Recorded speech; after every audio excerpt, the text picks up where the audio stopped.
देशासाठी. मित्रांनो, तुम्हाला मी वास्तव तुमच्या समोर मांडतो. कंधार नावाचा आमच्या गांधारीचा देश होता. कोण्या काळामध्ये अफगाणिस्तान आमच्यापासून दूर झाला. आज ते कंधार आमचं नाहीये. 1947 ला या देशाचं विभाजन झालं. जिथं लव आणि कुश जन्मला ते लाहोर आज आमचं नाहीये. तिथं आज आमचा धर्म नाहीये. 22% हिंदू होता. 22% आज 2%वर आलाय त्या पाकिस्तान मध्ये. आज आमच्या देशातला काश्मीर मधला अनंतनाग असेल किंवा काश्मीर मधला एक भाग असेल, तिथं सुद्धा काश्मीरी पंडित नाही राहिला. अशा सगळ्यांना विस्थापित केलं गेलं.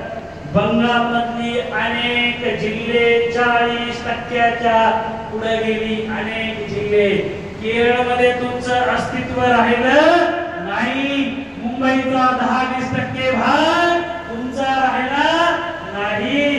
नागपूर मधल्या तुम्ही काही एरियामध्ये जाऊन पहा, तुमची तिथं अस्तित्व राहिलं नाही. आता तुमच्या उरापर्यंत आले, तोंडापर्यंत आले. आता जर आम्ही नाही सुधारलो तर पुढच्या काळामध्ये आम्ही आमच्या पोराचं नाव राम, कृष्ण, महावीर, तथागत, तीर्थंकर ठेवू शकणार नाही. आम्हा सगळ्यांना तीच गतीला प्राप्त व्हावं लागेल ज्या गतीला पारस नावाचा देश झाला. मित्रांनो, तुमच्या माझ्यासारखाच वैभव संपन्न पारसी लोकांचा पारस देश होता. तिथं यांचे पाय लागले. 10%, 20%, 30%, 40% असं झाल्यानंतर यांनी त्या पारशांना सांगितलं,